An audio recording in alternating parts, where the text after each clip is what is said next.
On that matter of having hired architects, we have a beautiful set of conceptual plans for how to expand the co-op building and how to provide better access to the second floor.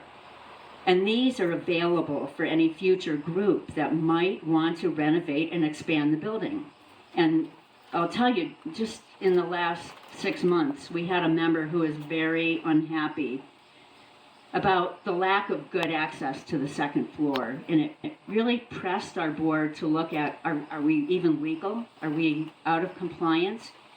So we talked to disability rights advocates and so forth, and we learned that, yeah, technically we're legal. We probably can't be sued, but it's terrible access. And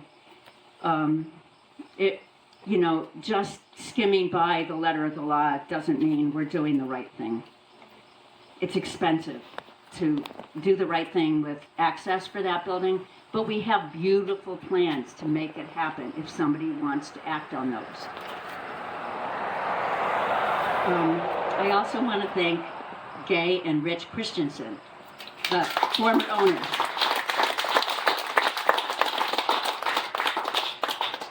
They believed that the co-op, as the future owner, was the best option for the store that they had nurtured and built up as a successful business for over 20 years. They believed in us, and they came to us to let us know that the store was going to be put up for sale before it was actually on the market. So they gave us a little head start in doing our planning. And all the way through, they've hung in there with us. It's been a process, let me tell you, but they've been really great to work with. They're also longtime co-op members, by the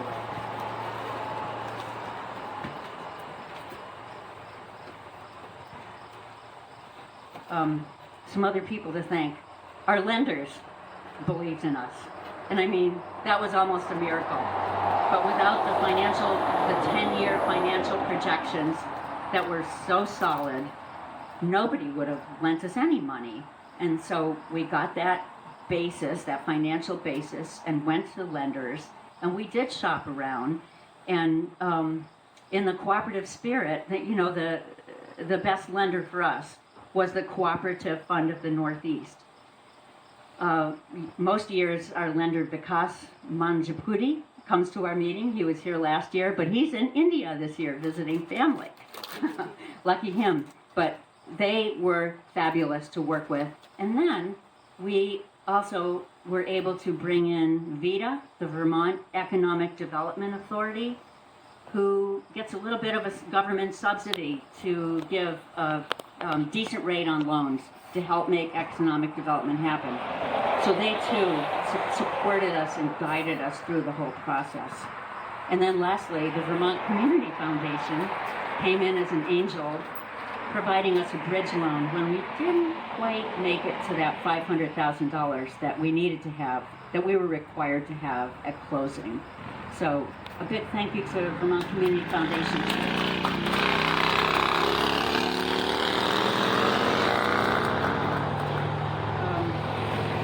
I think I haven't read everything, and that's good, but I do want to point out, we had a lot of people, 14 people were volunteer fundraisers, most of them never having done this before. Their names are up on a sheet of paper that's pasted on the counter to my right there. So take a look at who was brave enough to step up.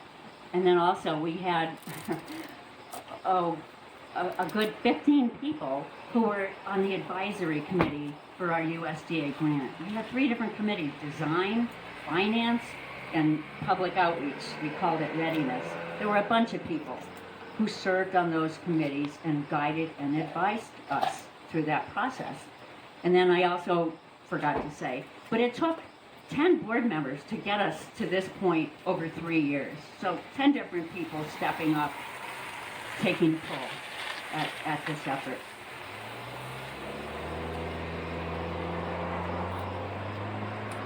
I was going to introduce James. He's been introduced. We're so glad to have him aboard.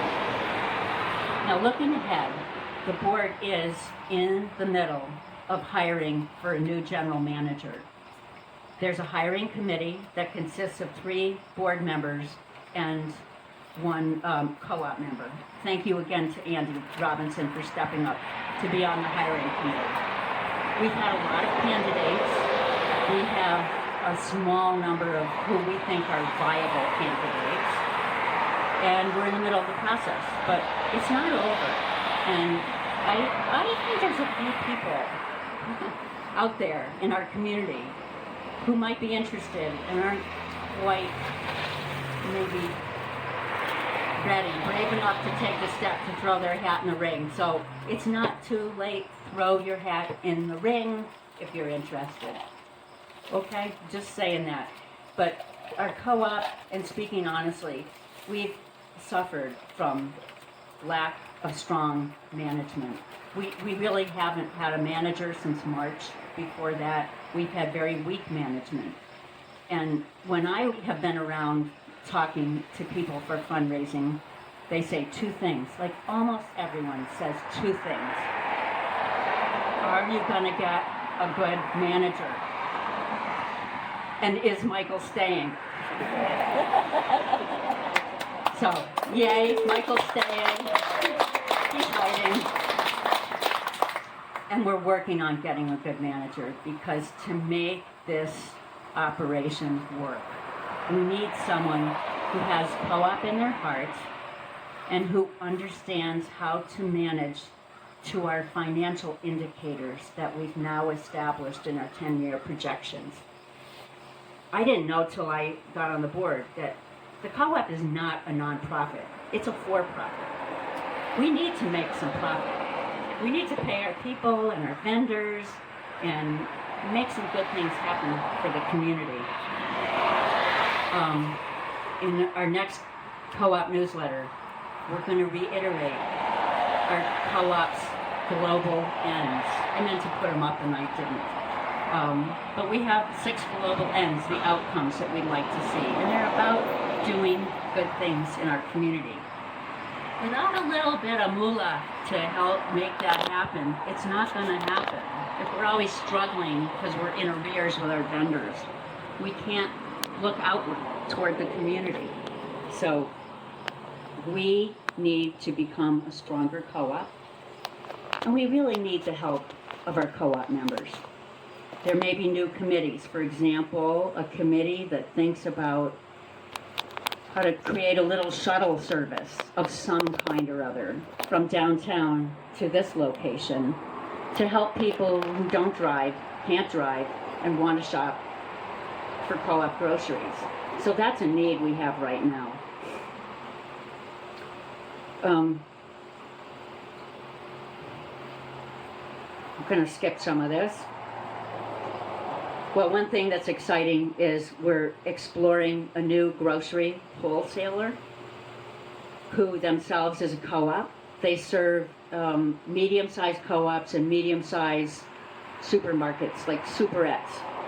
And if we are able to become a member of them, because they're also a co-op, it should help us get better volume discount prices on our goods. And our goal is to lower some prices here. Another vision we have is to offer both organic and what's called clean conventional food. We want to serve the whole community. Yeah, some people want to or can only consume organic products. That's not true for everyone though. So you'll probably see a broader mix of products than you're used to, because we're trying to serve the broad community. We'll be creating a new layout for the grocery section here. So, okay, I still have people saying, are you keeping hardware? We're keeping hardware.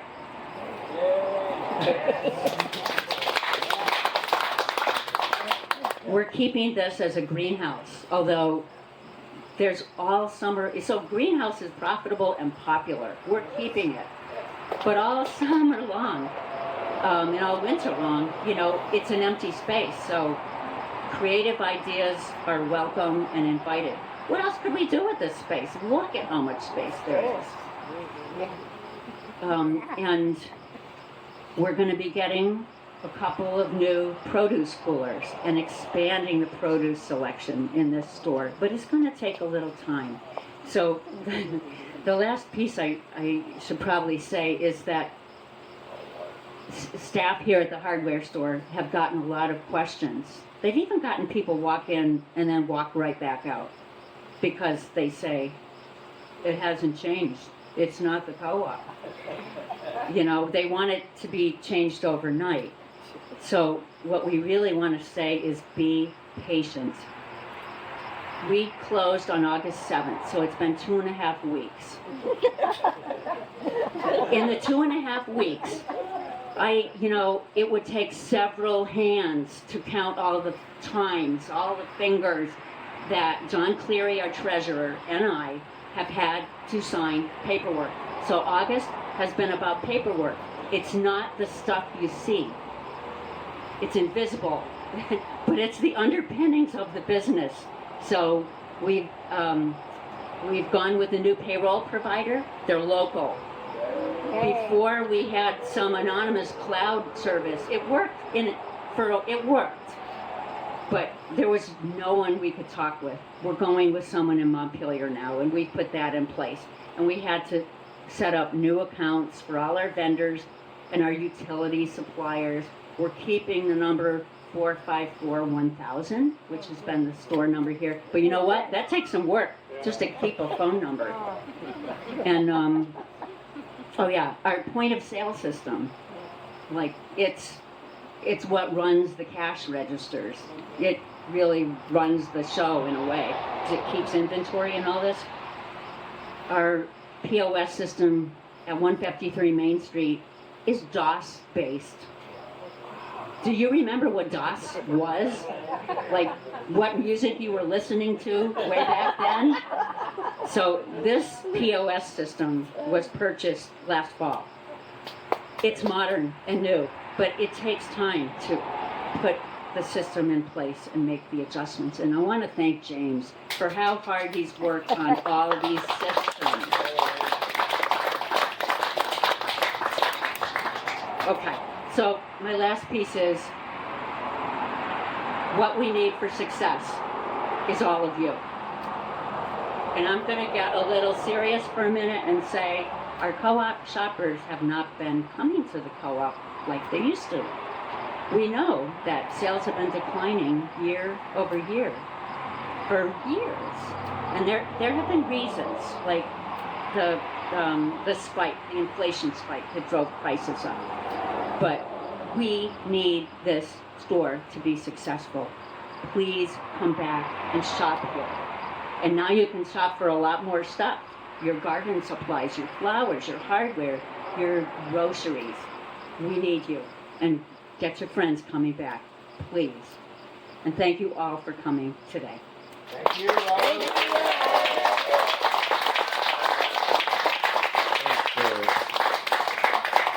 And I'll just make an observation.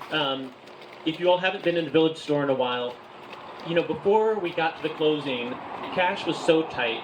The staff there in the Village store did a great job of managing things as best they could, but basically our inventory was depleted because we just didn't have quite the cash to do everything. And since then, it is recovered quite nicely. So go back in there and check out. They've got some more things that in stock that you need. Call ahead if you're wondering, like, is there goat cheese today?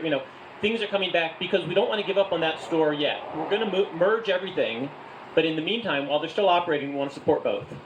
And so I had a nice visit in there yesterday and thought things really looked good in terms of how the shelves looked. That was nice. James? Yeah. I don't know what the rest of the agenda is. But before I go on, there's another group of people that's been crucial to this transition and making it possible to reach this point, and that is both of the staff from the Village store and the Hardware General Store have been outstanding in terms of their commitment to the organization, showing up when it was super challenging, keep going under circumstances that were extra. And so I just want to give a shout out that congratulations for making it to the beginning, but there's been a group of people who have been working every day to make this possible, so I just want to thank both of them.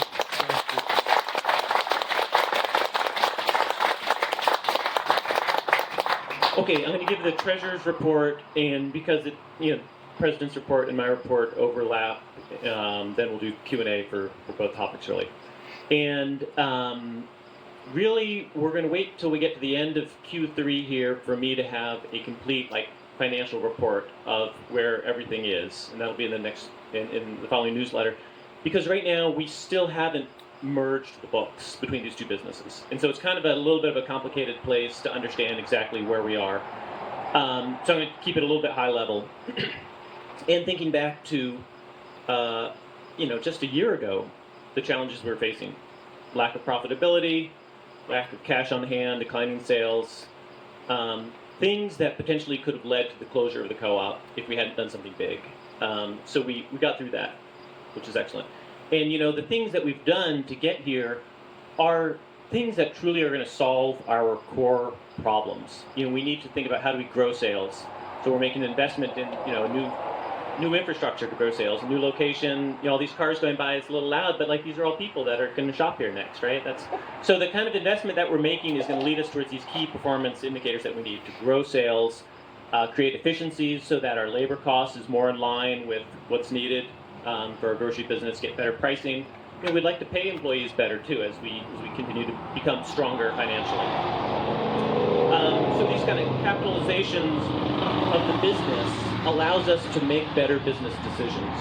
When I said that we have a hard time just with inventory there, that shows if a business can't even maintain that, you don't have a lot, reserve capacity. And so we got through that, and now we've got some extra cash, so that we can make the smart business decisions rather than being forced to make sort of survival type decisions.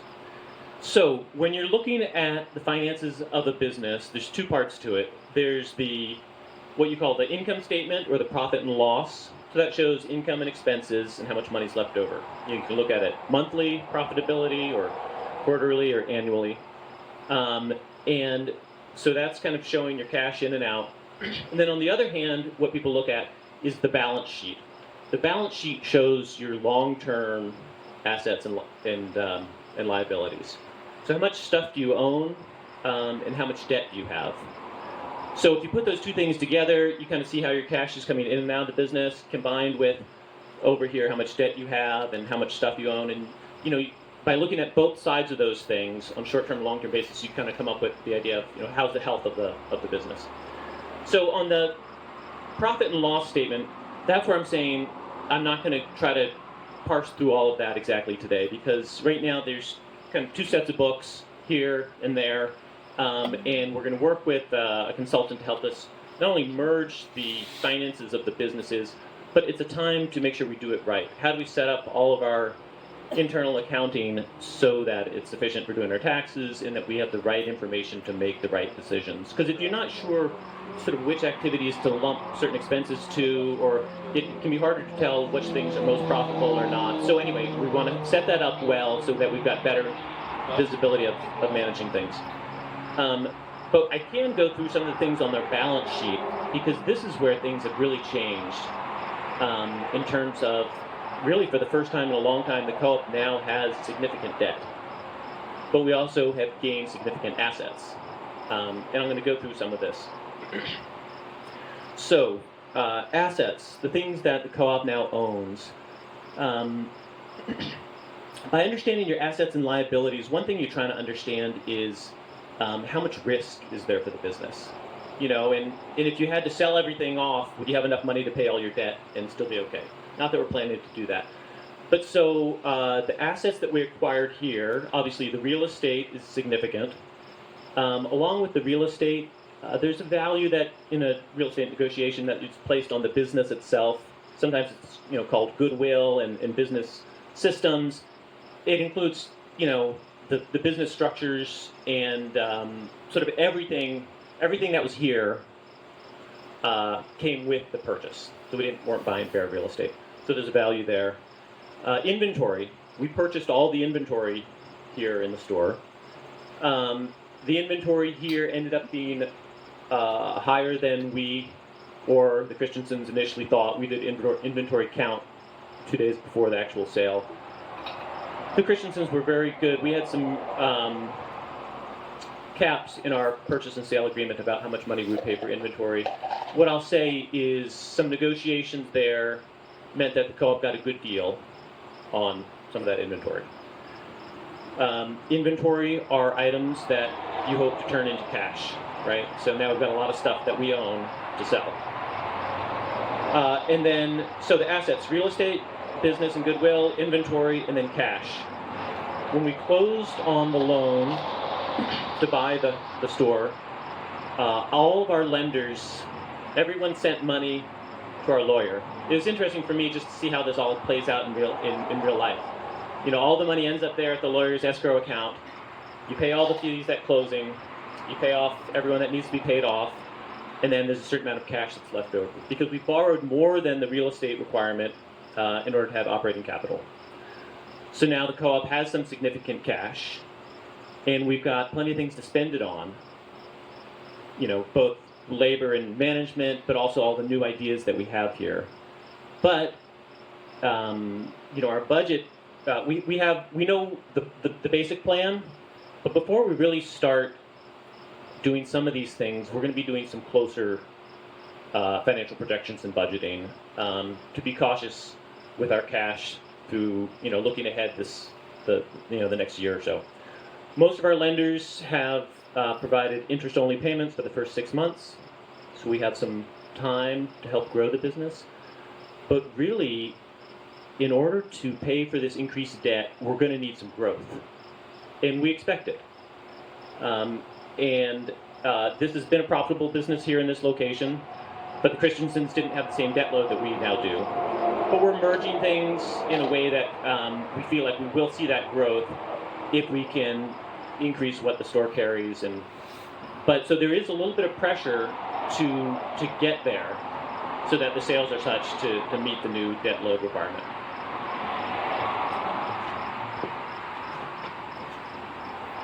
So, to give you some specifics, the building was for sale, real estate and business for $1.5 million, $275,000 worth of inventory, and then again operating cash and capital for improvements. Our financing package was that we borrowed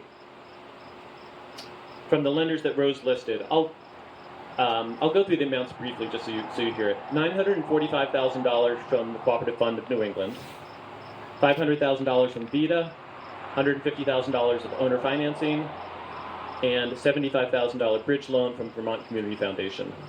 That bridge loan was to help make sure that we could get to the closing on time.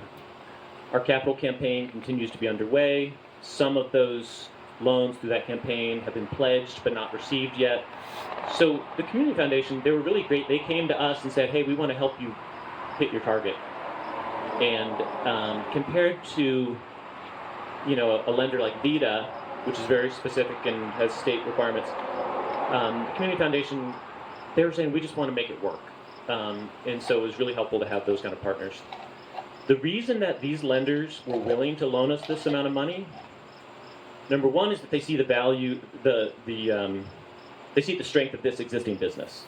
They know that's important.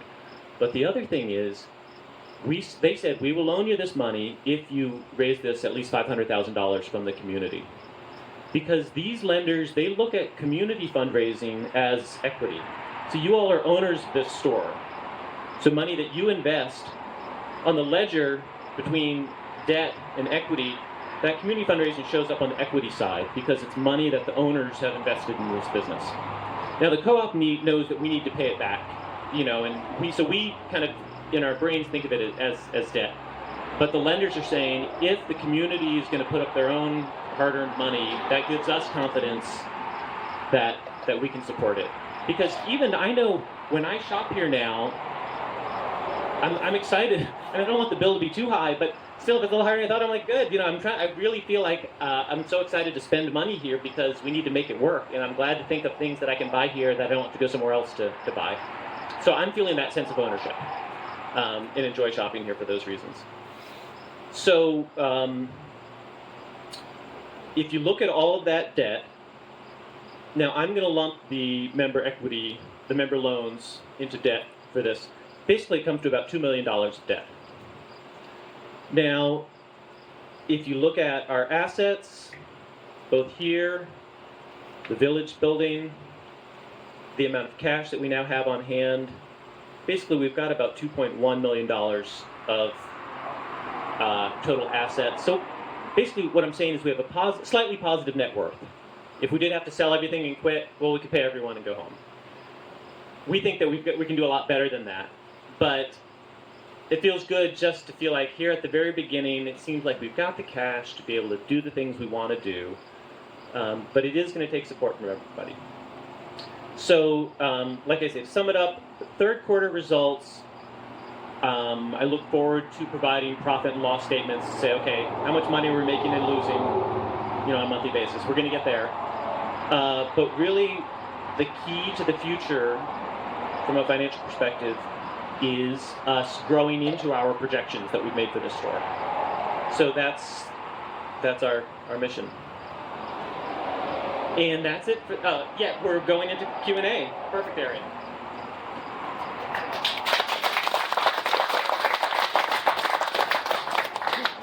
Could you speak to where sales are now and where we need to be? Like how much growth do we need over what period of time? Yes. Okay. Here's one way we did the projections.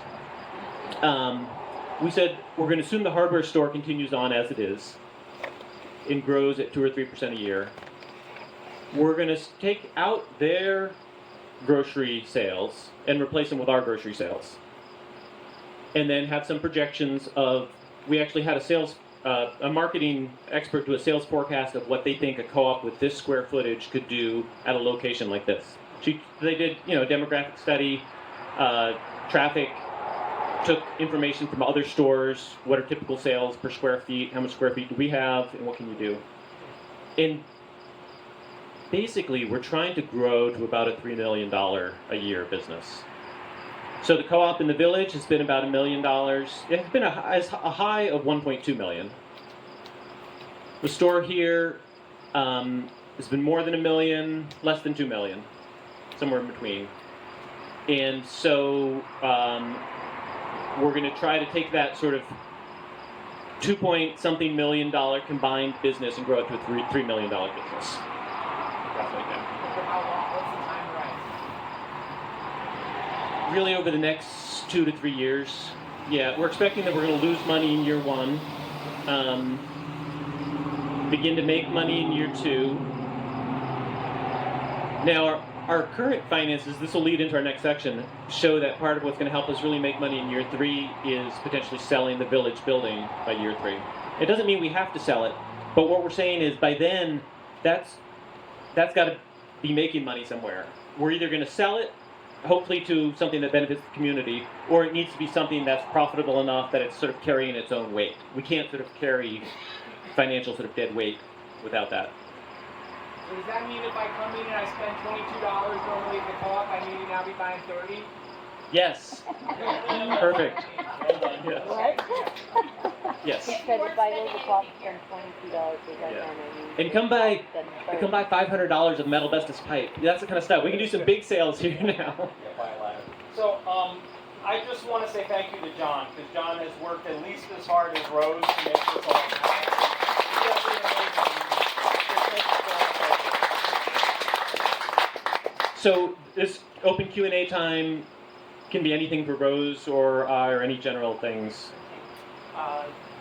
Into the weeds of operations, the point of sale systems, how soon do you anticipate that they are merged? For example, if you purchase in the store, the point of sales records that to my member number, our member number, which when we turn a profit and we can make a distribution, is important to have that. And I'm just wondering, I know they have a new system here, but does it have the ability to incorporate that co-op function? Excellent question. That is a great question.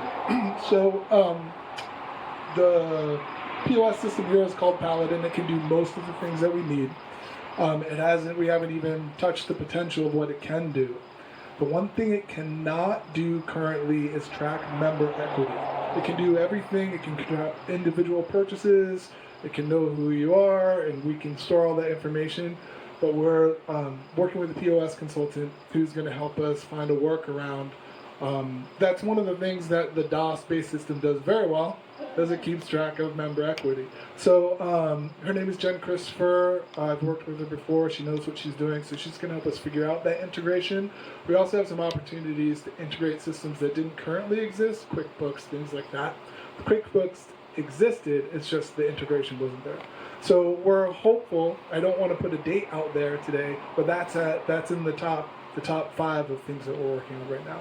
So soon, and we'll let people know. But right now, they are each standalone, but also keeping track of what we're doing. Because our co-op system is set up to have patronage dividends returned. So members, you don't get a discount at the register, but if the co-op has a profitable year, some of that profit could be decided to be distributed back to the members. And you may be familiar with that with Hunger Mountain. Other questions? Oh, yeah. To go from the point where we are now to go to the point where this is our co-op, meaning changing the signage, changing the layout of the shop, organizing the sales in a different manner, merchandising in a different manner. Have all of these things been budgeted? In general ways, but not, now we need to be more specific before we start spending some of that money. So for example, there are things where we lumped in an extra $5,000 for extra marketing during the transition. Or we said, we've got $100,000 or $50,000 for capital purchases, the new produce coolers. But now, as we need to move from projections to really a budgeting-based thing. We know exactly how many employees, what our current sales are, what is our percentage of wages to sales, and then make those next capital decisions more closely. One thing is budgeting for operations. One thing is budgeting for something which is an extraordinary expense that goes into the assets of the co-op. You have to have that budget. And that will determine the working capital that you need to achieve going from point A to point B. You mentioned before it's going to take a year before we are going to really be out of the difficulties we went through. Okay? Well, how much money do you need to go from today to 1 year from now and have this to look out like our car? Yeah. That's my question. No, it's a great without question. A budget, you cannot determine the working capital that you need. Right. Here's where I'll say that we are on that level of the business. We need a general manager in place to be making these decisions. We have decisions we can make to integrate the 2 stores and help with the transition. But we really need an individual here who is owning the vision and owning the financials to get from here to there. Because up until now, the board has been doing a lot of that in partnership with, the current staff. But the board should not have that level of operational involvement, going forward. So that really, ideally, we would have hired a general manager 3 months ago. But we didn't have the cash to do it until we got to the closing. So now we are currently, had first interviews for 2 sort of what I would say fairly exceptional candidates, and we're going to have second interviews next. So, we don't know. We could luck out and one of those 2 candidates works out and accepts the job, and we could move quickly on having that person in place. But it may be, we still have, applications coming in. It may take longer than we think. We may have to go through a process of having an interim general manager, which is a cost to that, but that would get us through until we can find that final hire. That's exactly what I'm talking about. Yeah. So we wish that we were had done work we're doing today 3 months ago. And that's part of the challenge that we're facing. And that's where we are. So all of those are good questions, and we're going to have to work through all that to really know, are we spending the money in the right way, in the right time? Now you mentioned the difference between assets and liabilities is about $100,000. That takes no time to disappear. Yeah. So there is a risk involved in that. Yeah. Oh, and the fundraising is continuing as well. That's So, okay. yes. But again, the fundraising needs certain certainties, like you said before. The lenders wanted those certainties. Yeah. The certainties are being financially organized with budgets, with cash flow, with working capital. Those are all items that need to be considered. Right. And so part of what I'm hearing from this is a reminder to all of us, we're still at this tipping point of like, are we going to hit success or not? It depends on how the business does and how well we all shop. So, yeah. This is a quick, detail about our financing that I'm curious about is I know that Rose had mentioned we had some federal subsidies for the Vita parts of the loan, and that you had mentioned there's some agreements for like interest-only payments. I'm just wondering if when those parts of the financing stop, if that is a major hurdle for us cash flow-wise, and if it is, when that hurdle is coming. Yeah. Does that make sense? Yeah. And so interest rates are high in general. Yeah. Our interest rates for Community Foundation, their bridge loan is only 3%, which is amazing. With Vita and CFNE, it's 7 and 6.75, or 7 and 6.5%. With the subsidy or after? That's our final payment. Okay. So Vita, let's say that market rates now are 8.5% or something. Vita loan money at 6.5% because they have some subsidies to do that. Oh, and that lasts for the full term of the loan? Yes. Okay. Yes. They're fixed rate loans. Okay. But there will be a period of refinancing, 10 years from now with a number of these loans. And maybe interest rates will be lower then, right? It's worth noting that a lot of our lenders are in the room today, and the people who are lending us money in this room are lending it at 2.5% or 3%, and a few people have done interest-free loans. So we have very inexpensive money from ourselves. Right. That is key. And that's, what, $300 and something thousand in loans. Do you remember the number, Rose? I don't have it exactly. Yeah, 320-something thousand came from this community in low interest loans. Mm-hmm. And then about $130,000 of donations. Correct. So You don't that, have to pay back. that's a real, in terms of what are our advantages, that this community support is a big advantage. If a private business person buying this business, you wouldn't have had that kind of subsidy for the business. And I'll mention the Christensens did have another very solid offer, but they really wanted to sell to the co-op. But that also helped us feel like, oh good, someone else thinks they could buy this and pay for it at this rate and make money also. So I understand that we're going to spend, for example, $50,000 on new produce coolers. Does that mean our other produce coolers are broken? In the new produce coolers won't be $50,000, but the answer is basically yes. Our old produce coolers, they still function, but they're old, and they're probably not worth moving. Can we sell them? Maybe. It's interesting. For example, the walk-in cooler is also going to stay there, just because logistically it's already built into the building, kind of, and it doesn't seem. But so whatever's going to happen there is going to have those things as resources potentially. There are some smaller coolers we probably will move from there.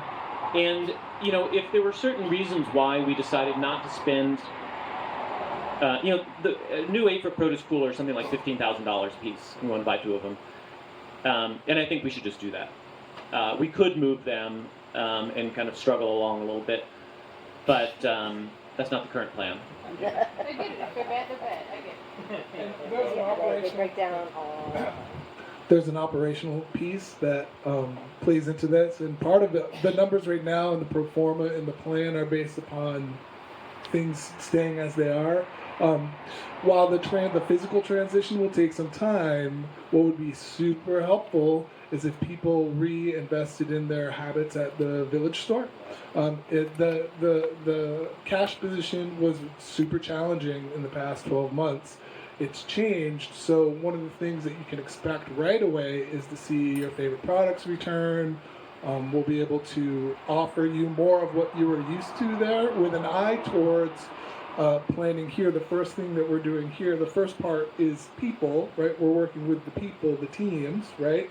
And process. Process is all the stuff you don't see. Product will be the last piece that you see, right? So the time when we see product here, we're really cresting, right? We're really at the top, ready to jump in. So, but in the meantime, we need patience and also, an extra visit at the village store and requesting, like, what are you not seeing that you want to see? Because those little things, the grocery business is $3 at a time, low margin business.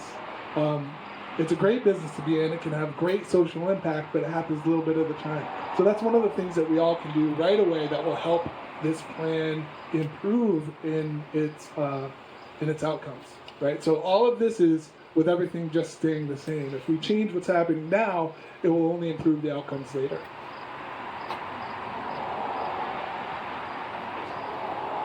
With all the new traffic driving by, is there a new membership drive envisioned to capture some of that, not just those drive-by driving traffic, but as co-op members? Yeah, and we've talked about this, but it's another thing kind of on the list. We, here at this location, need to get good at talking to people about what a co-op is and why it matters. And it's to the current staff's credit that they've sort of managed it, now, but a membership drive is going to need to be part of that. And in order to have a membership drive, we need to be able to clearly explain the benefits of being a member of a co-op. And that means there's marketing, there's materials, there's like things to do to make that happen. So it's on the list, yeah. My first thought for that is, do we plan on having an informational booth at Old Home Day? I think that would be great. Because so many people are still coming in and saying, did it happen yet? Right. So having that, I don't know what it takes to Yeah, have and a float. people there Yeah, to float. register or anything, but. Yeah, good idea. I don't think we currently are lined up for a booth, but potentially good. Okay, Dave, yeah. We've also been invited to participate in the parade. I don't know if anybody else has. Yes. The co-op does always participate in the parade at Old Home Days, yes. And it's something that is easy to pull you into. Meaning you don't have to come up with the ideas. We kind of have some things that the co-op historically does. But so volunteer for that. And we will need to kind of share some information about how to do that. Great idea. Yeah. I would hope that Michael would wear that huge float. Oh, his unicorn float. Right. Someone bought it. He looked so good at it. Someone came and bought it the next day. I know. But it's float preparation, Okay, we could kind of, I think, wrap up Q&A for this part now. If this any last, yeah. Maybe we need a grand opening party. Yeah. Also a great idea. Warm up, it's great this is happening, but I think this space, look at this. You Yeah. get a great party. Yeah, music, Yeah. dance, If we live music. Yeah. Yeah, it's tricky. We've been a little hesitant. We know that people want to see it become this new thing, and that's going to take time to get there. And so when we're ready to really have it be that new thing, then we want to celebrate it. But we don't want to kind of tee things up too much and then not hit it, right? We don't. So anyway, we're working on that process. How do we turn it into, what we want it to be, and when do we sort of celebrate it in that way? But yes, that's right. Okay, and I'll just mention, including just this very simple thing, and I'll get to you, of like, what do we call ourselves here? The board has been using this Well, actually, maybe I shouldn't say. You can all write it down. Because, we have our business name. We're actually the Winooski Valley Cooperative Market. That is, DBA, Plainfield Co-op. So, but questions of what do we put on the sign, what do we put on the door, those things are still being finalized. We know we are Plainfield Co-op, that's part of it. But in terms of specifically how we state that, what we want our signs to say, we're still open to ideas. That's what the sticky notes are for, write your ideas down. Yeah, write your ideas down in those sticky notes. Specifically about how the co-op should sort of name and brand itself to get that feedback. Okay. Oh yeah, Betsy.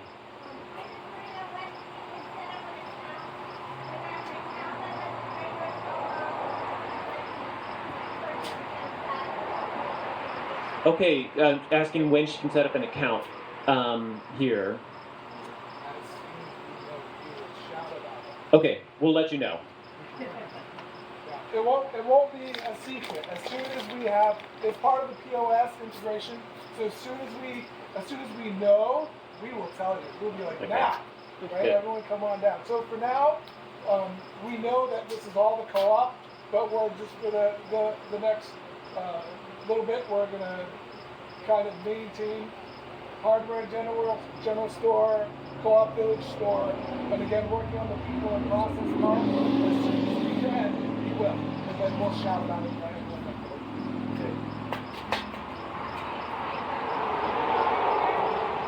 away. To be able to have an account that you just charge to here, Dave.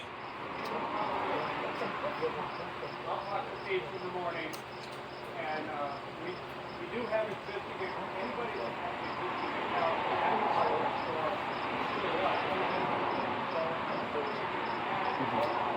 new account.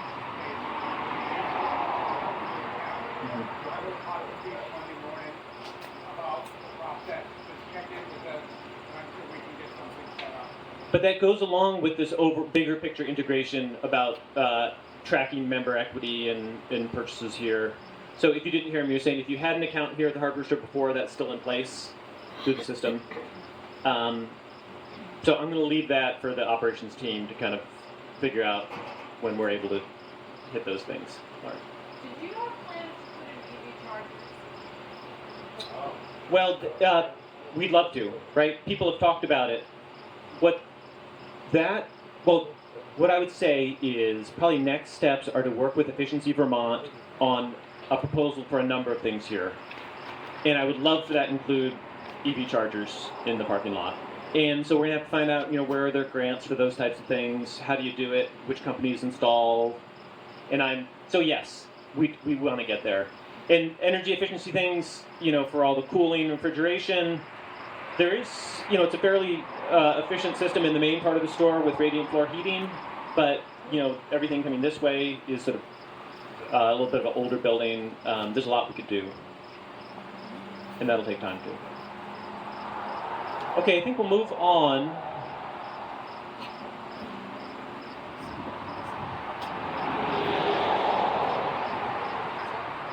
Yes, in case anyone who came in a little late, you can see Leah up here to check in as a member, and she's also giving out some note cards that we're going to use for the discussion about the village store and for voting.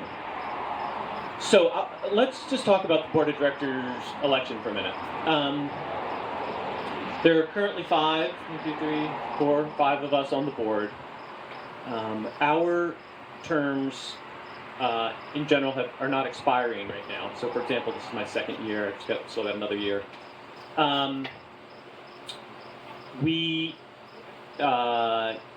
would love to have more members. And we did not get anyone in advance of this meeting who nominated themselves to run.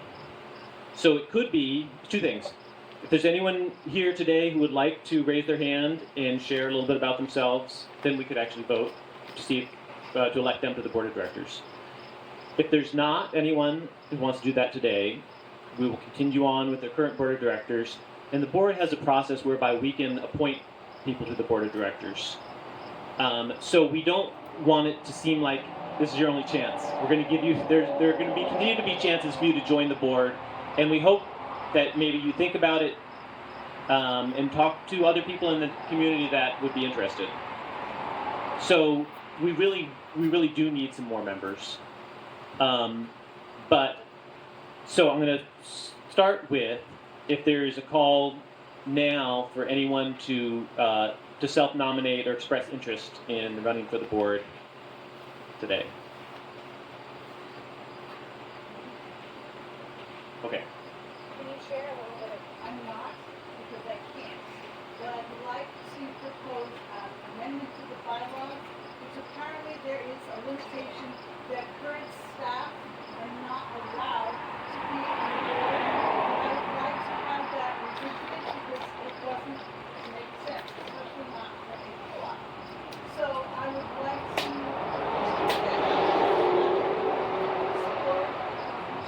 Okay. Great idea. Question about changing the bylaws, pros and cons of having staff also serve on the board. I'd be curious to know what other cooperatives do.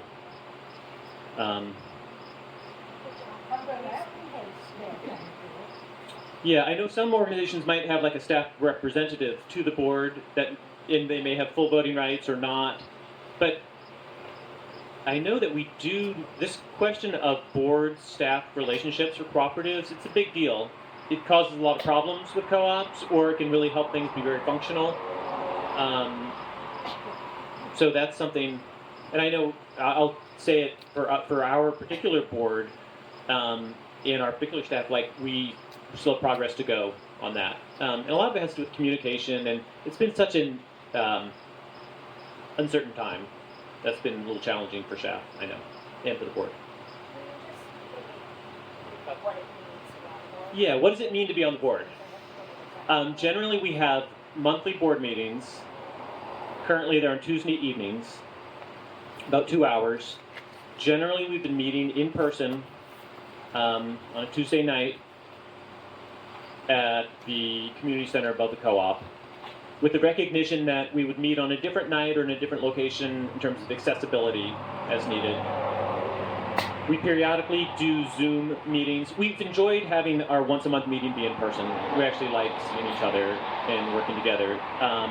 Most of our additional meetings that we've been having have been on Zoom. So that's the minimum, is once-a-month meeting. But I would say you could expect one other meeting a month in general for various things. I think you could say that the upcoming year will not be as busy for the board as the previous 12 months have been, but it will still be busier than a typical year. I think, right, the next 12 months, there's going to be a lot going on. Peter? What is the target size of the board? You have 5, you're recruiting. Yeah, 5 to 7. 5 to 7. Yeah. So the bylaws don't.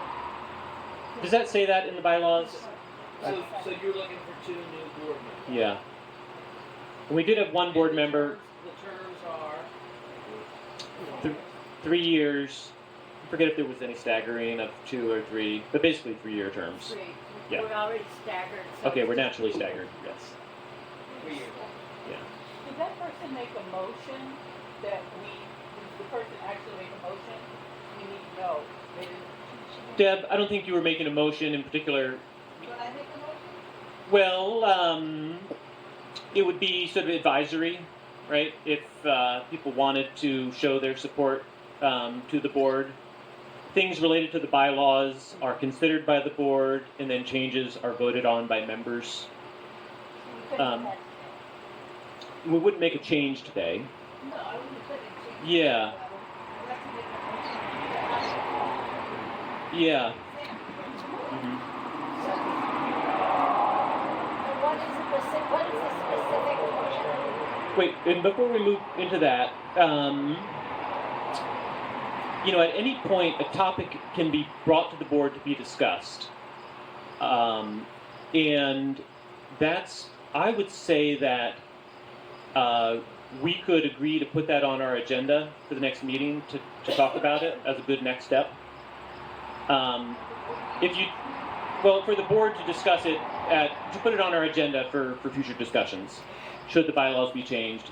because there may be just a little bit of thinking that we all need to do about what this means and where it fits into the bylaws, rather than doing a vote on it today. That's my sort of gut feeling about the process on this.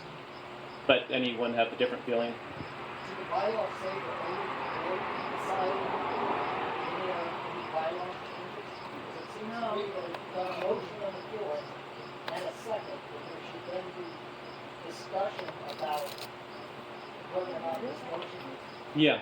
inherent, and whether it then gets amended to be an advisory and recommended or an actual change to the bylaws. It seems to me we've got a motion and Yeah. something. Well, a bylaw change needs to be warned before a meeting. That's why we couldn't actually enact it at this But meeting. we could have a vote on whether or not the membership and attendance today wishes to forward to. Mm-hmm. We're certainly open to that. I was just sort of proposing one way to move ahead with it, and just in terms of considering the general idea. If you would like to have it be a motion and get a second and have discussion and vote, we can do that too. Yes. Or- So what is, I was on the board and I was in the president and made the change to say that staff should not be board members. And there were issues at the time, it's very complicated. And I discouraged not making the executive decision about something that was issues involved. So this has been discussed in the past. I'm In- not looking for yeah. a vote yes or no to allow staff on right now. Right. I think I would just like to put it out there to be explored in the future. I mean, as we Yeah. grow, as we change, I think it makes sense for those of us who work in the store on a day-to-day basis to have a little more communication and input with the board as far as how things develop. And one thing I'll say just about structure of management and accountability in the organization, basically the board oversees the general manager, and the general manager oversees day-to-day staffing operations. So that's part of why there may be this break between if a staff member is on the board overseeing the general manager, is that a conflict there? Those types of things. But just to say, the primary duty of the board, besides financial sort of fiduciary obligations, is to oversee the general manager. General manager handles operations. Any other discussions on this topic? I think that certainly the communication aspect has been an ongoing discussion that we as a board have been trying to meet, but really I think what happens is the general manager is supposed to be at board meetings and then is supposed to tell the staff what's happening. And because we haven't had that person, there's this gap in communication. And the general manager is there representing the staff. Again, we haven't had that. So you are correctly pointing out that there's a hole. But I'm not sure that the hole is the one that it sounds like it is. I'm not sure that's, and the thing about having a staff member represent. Also, James, do you have anything to say to that? Because you've been on a lot of co-op things. Do you have anything insight? I've seen, every co-op is different and every board is different. I've seen both situations where staff have been on the board and have been prohibited from being on the board, and I think John spoke to it pretty well. It can be a great way to find informed solutions, but it also has historically caused challenges based upon the circular oversight. And I think having a variety of diversity on the board, all people from different sections of the community, is great. Being that the Plainfield Co-op is a policy governance co-op, meaning that what you outlined, that the GM oversees operations, there is an intentional divide. It's not supposed to be a divide in communication, but kind of jurisdiction, where the board is not necessarily involved in what type of cereal is on the shelf or what the schedule is. but make sure that they're representing the community itself, and then therefore deferring operations to the gym and empowering the gym to make those decisions. So I don't know if that helps. There's a number of ways it can work out, but I think it is something that should be carefully considered.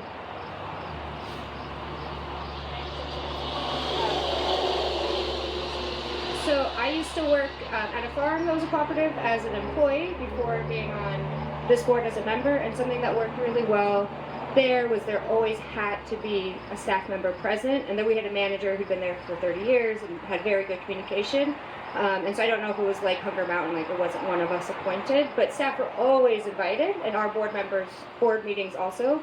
But it was like a manager would talk the week before and be like, who is going to be our staff representative? It was often the same person who had more time than the rest of us. But they would give their own report on top of the manager's report about, and also come as like a representative from staff without being a voting board member, but they were an active participant and gave voice to the staff that wasn't just management. So I don't know, that worked really well as an employee for us there. It was obviously different. It was a farm, not a grocer, but.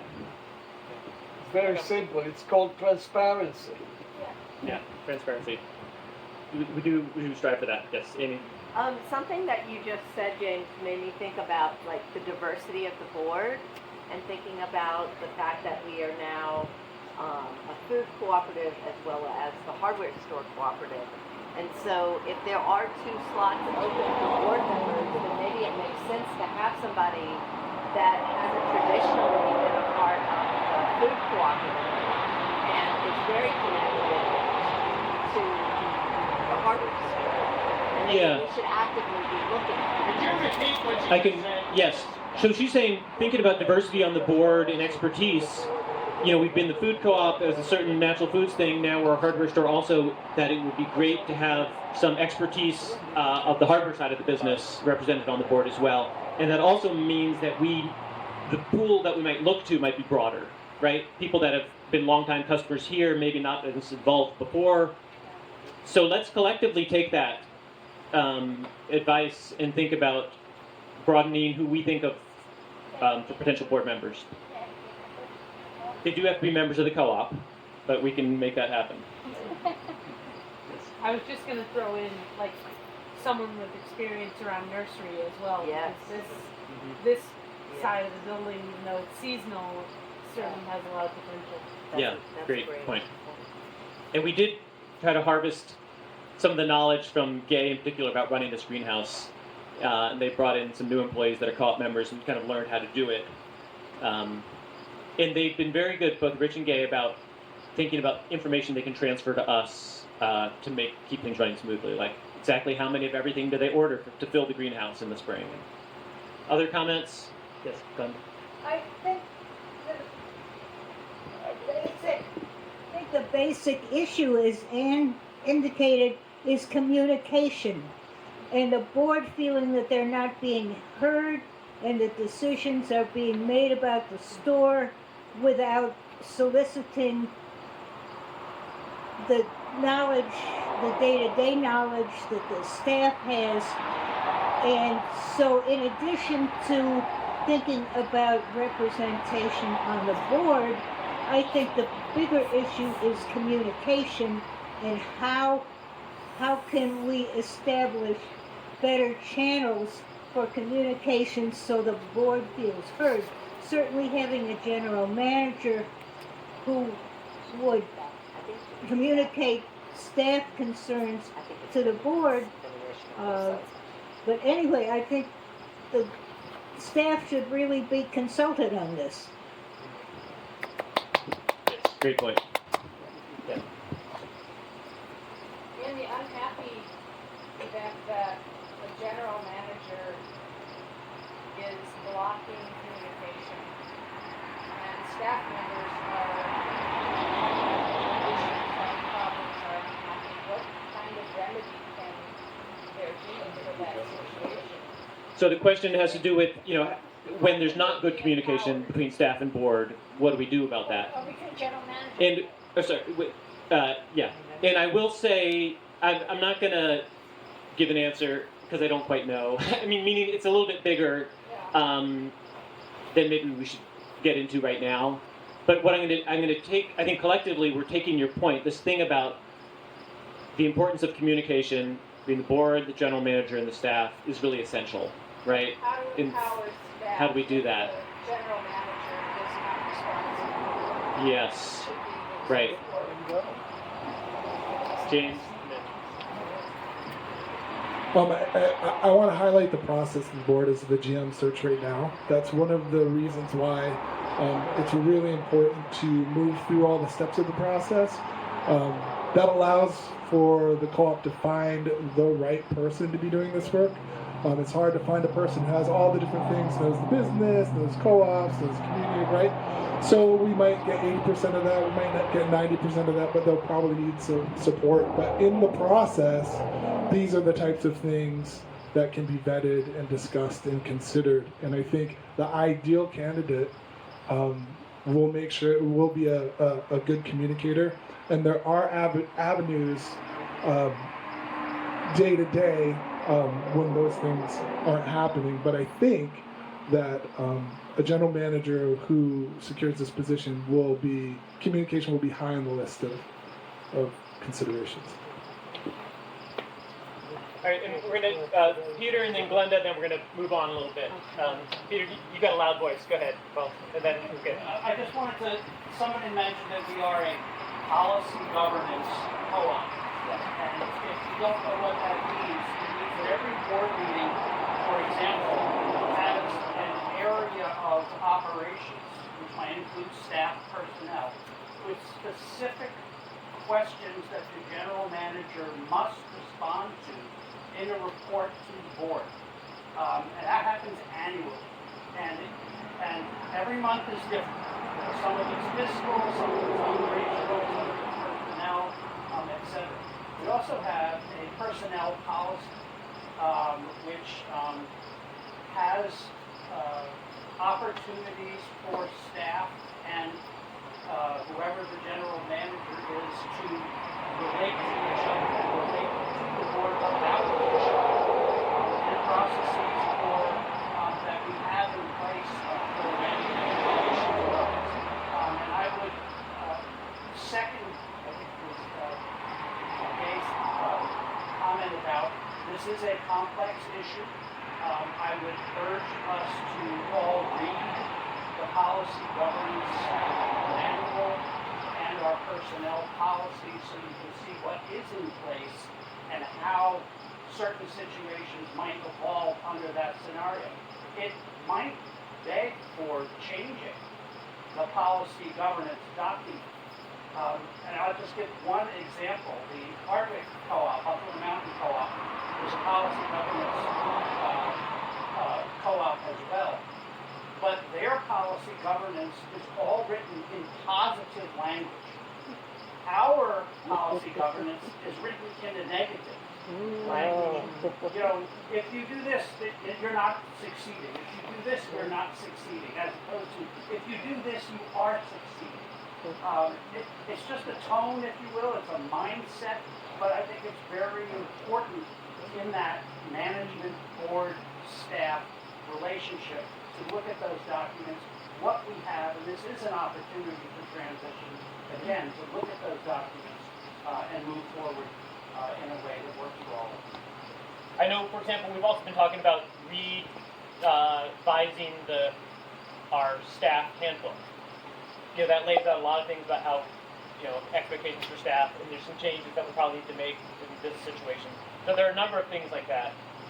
Ms. Glenda. I'm wondering what the process is for choosing the general manager, and whether, since that is a person who will be working closely with the staff and communicating to the board from the staff, does the staff have a role and any power in determining who the general manager will be?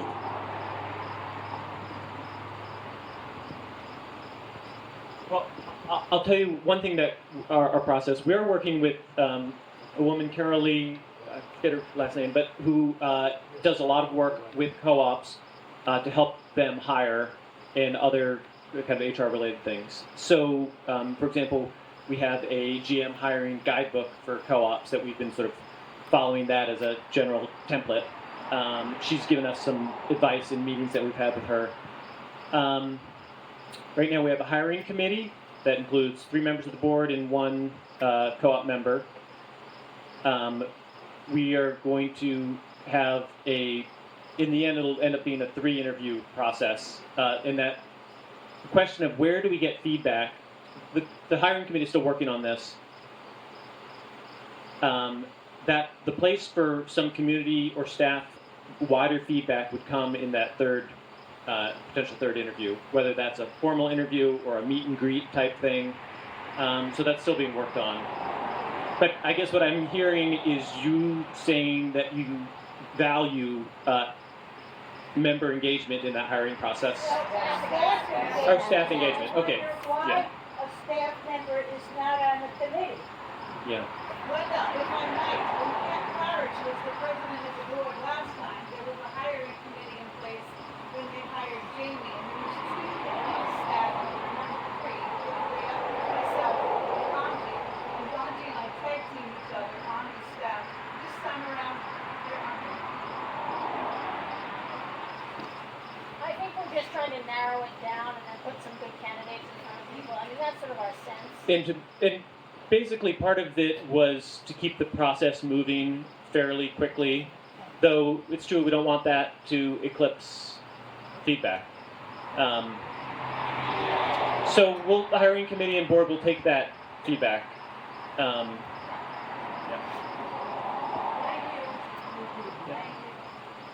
Okay, I think we're going to move on to this last topic that Ann is going to lead here.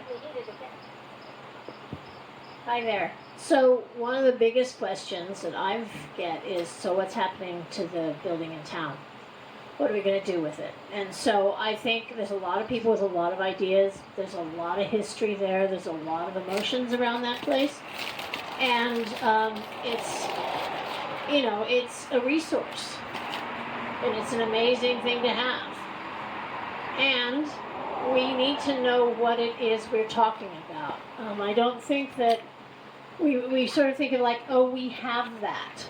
But it actually costs money to keep it open. It costs $15,000 a year to keep that building open, just in terms of taxes, heat, electricity, whatever. The community center brings in about $5,000. So with that building there, this is without any renovations, without any fixing of anything. It's $10,000 a year drag on the store if we're not there. So that's just something to be aware of. Also, part of the financial projections were that we would sell that store in year 3 for, I think it was $150,000. And it's currently assessed by the town at $131,000. So that chunk of change was going to move us from red to black that year. Year 3 was going to look good because we sold the store. So if we don't sell that building, we need to find a way that it's going to give us $150,000 to make it work, right? There's also, in 2021, somebody did a capital, and there's lots of people who have helped us with lots of stuff. They did a capital improvement study, and in 2021 dollars, with 2021 costs of materials, it was going to cost $230,000 just to bring the building into, replace siding, do insulation, doors, windows. This is not bringing it into ADA compliance. This is not doing anything fancy. This is just what hasn't been done. So there's about $230,000 worth of work on that building that needs to be done. So that needs to be taken into consideration with any plan we have going forward for that building. Where would that kind of money come from? Are we going to be making so much here that that doesn't matter? Doesn't sound like the first or second year we are, but maybe. So I think there's a lot of people with a lot of really great ideas, but I think some real world math has to go into it too. So you all have yellow cards, and the yellow cards are for writing down your ideas of what you think should be there, what you think we should do. Should we sell it right away and not have $10,000? Should there be, I'm just making stuff up, right? Should the community center become a nonprofit and buy it and take it over and get all the grants that nonprofits can get? Another idea, right? Should there be some kind of business in there that pays a certain kind of rent? Will it pay enough rent to also fund this capital improvement? Are we going to be landlords? What does that mean? Are we going to be landlords and only do half the store because we're going to keep the community center upstairs? All right, what kind of rent can we get for that? So these are all the ideas. We have a really visionary community, and so we just wanted to get people's visions. And I'm happy to answer any other questions.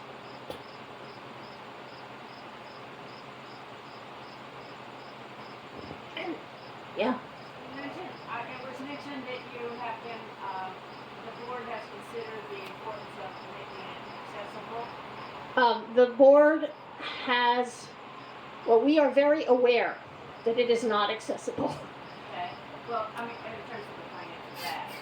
Right. You're going to make it. So the architects that came and gave us the brilliant remake of the store and made it, even calculated where you could put an elevator and whatever, that was a $2.1 million project. That's one of the ones we voted on last year. But we do have the plans.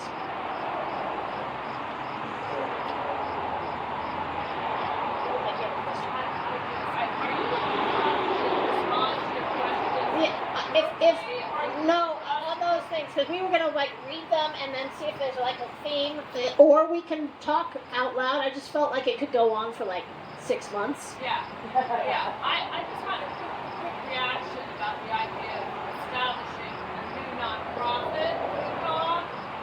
I've worked in fundraising for 25, 30 years in the state of Vermont. Vermont has one of the highest numbers of nonprofits in the nation per capita.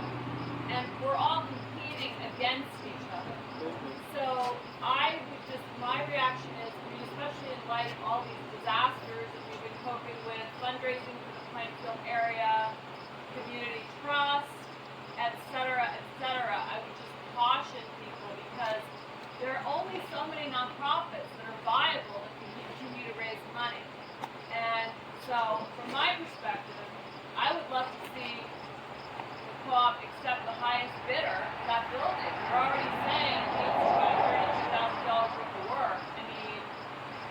And we want to have the co-op be a successful, sustainable operation. Exactly why I was bringing all this up, because So I think. that's just my view. Yeah, no, I think a lot of people have come up and they said you should do this. I'm like, I don't know if it's us that should. Can I make a comment for it? And I'm going to write this down. I feel like Rob should support a committee whose goal is to seek enough funding to survey the village and people who travel through the village to get out, meaning Maple Hill, East Hill, Upper Road, etc., to find out what the community wants. And the Council on Rural Development has small grants to facilitate this process. So the only thing in my view is because the co-op owns the building, is asking that we, members of the co-op, support a committee, discuss with that committee to get a grant to do this work, and then to take it forward So that's, implement what we need financially and not decide for ourselves. no, and I think that's great. We got 0 candidates for board, so I don't know how many candidates we're gonna get for committee. I don't think the board can take this on. Right.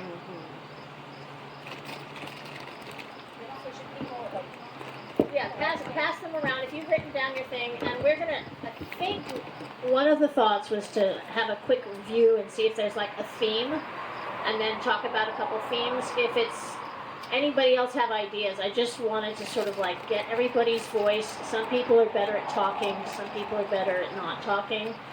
So we wanted to get, State the question. the question is, what do you think should happen to the community center? What about the white card? The white cards was for voting for board members, but that didn't happen. And where do you want these cards? I'll come around and collect them.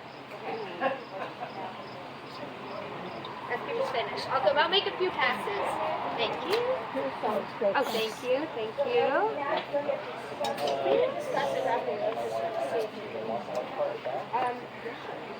If anybody thinks we need further discussion, happy to further discuss. As again, it was like, well, we could be here for 6 years, so.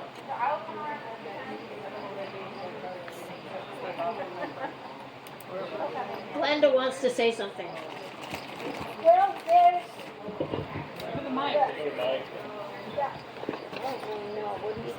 community center, which is very important to some people. I'm sorry that Alexis and Jerome are not here to speak for the community center and speak for the art gallery.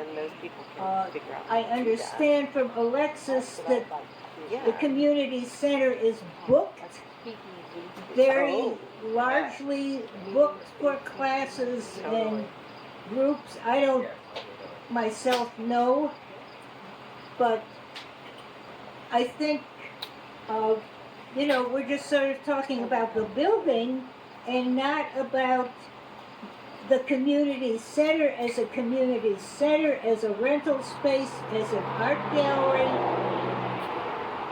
Anyway, and also, as Renee says, consulting the people who live in the village. And all of that I want on your cards.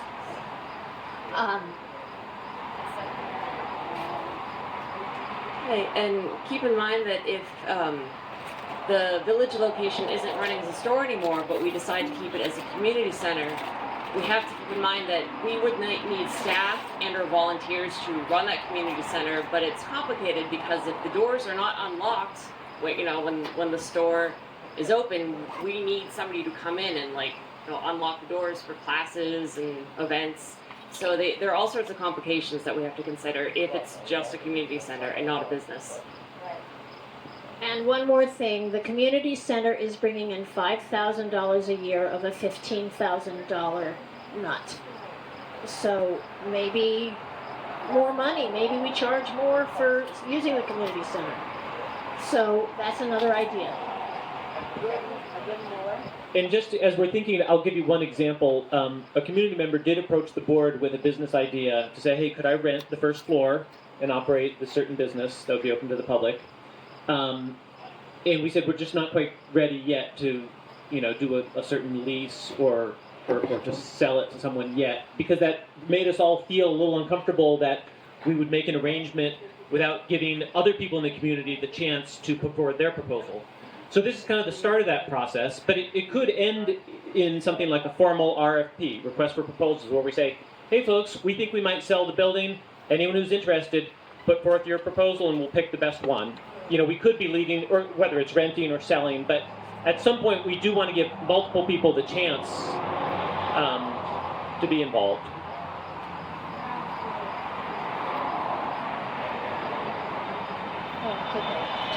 And then I think people are welcome to provide comments, and then we can have Ann go through some of the best of the written comments.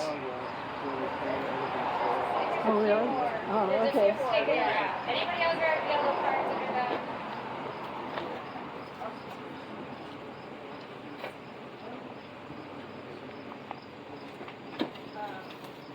Okay. I'm almost,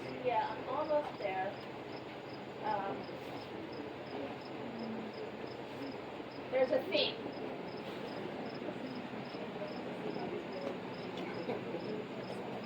Okay.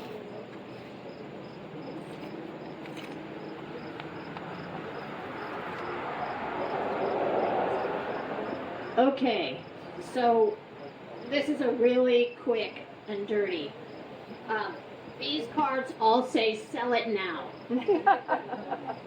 That's 1, 2, 3, 4, 5, 6, 7, 8, 9, 10, 11, 12, 13. A couple more "sell it nows" with other ideas in the other stack. So that's 16 out of the people here.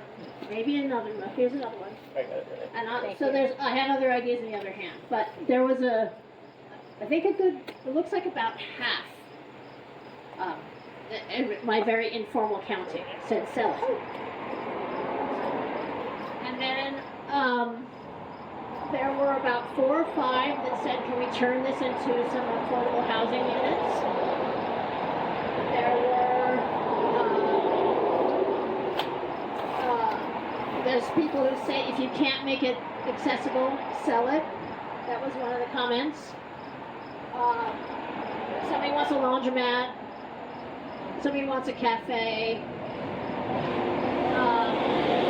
Somebody wants the community center to stay as an art gallery and classes. Here is somebody who's saying, can it be a drop-off pickup spot for CSAs or orders? Or does the firehouse need an expansion? How about double GDR? Does that need to move down there?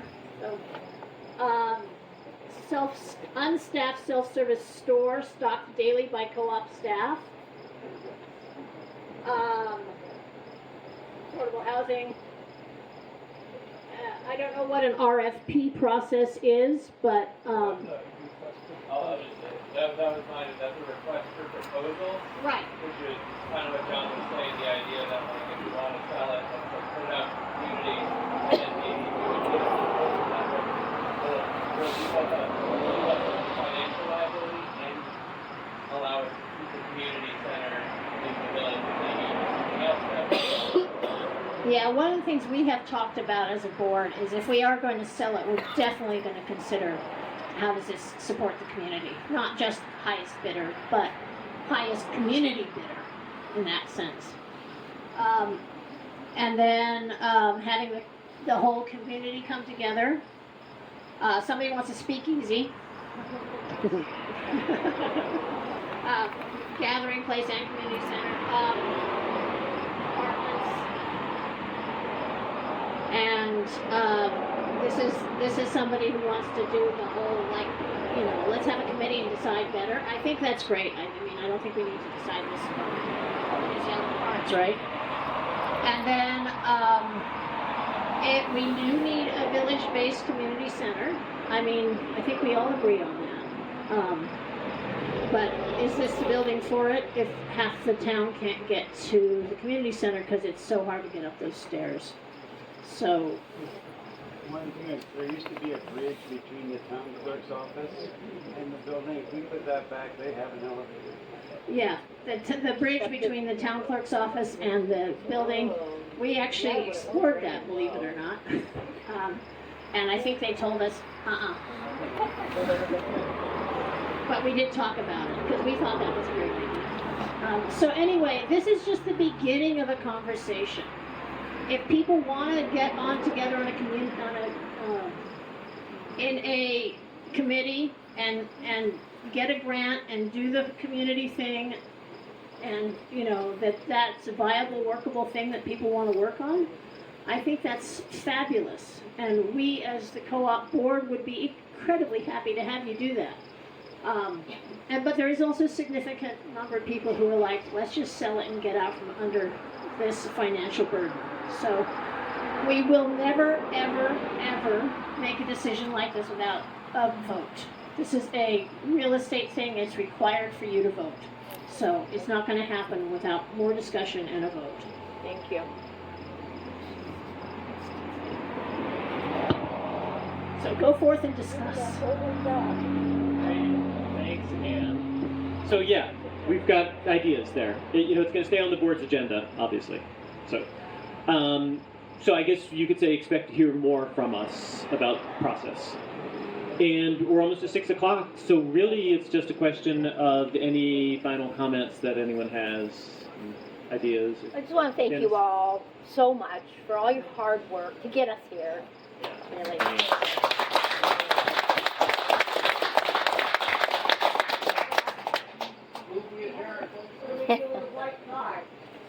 Well, the white card was for voting for board members that didn't show up. You can take it home. Give it back. Or give it back. Next year. Nice to see you again. Once again. All of them. Here we are. Just a reminder, our board meetings are open to the public. You can simply show up, or you can contact us to make sure that if you want to be on the agenda. And I'll just put a plug in general, you can always email the whole board by emailing board@plainfieldcoop.com. You can reach all of us. Yes, Peter. We have a bulletin board in the old building, in the little lobby there that has the board agenda and whatnot. Is there a place to put those documents here? There will be. Yes, good point. Yeah, well, one of the best things about food co-ops, right, are the bulletin boards, right? We'll have to have that be a thing. Yeah. Oh, here.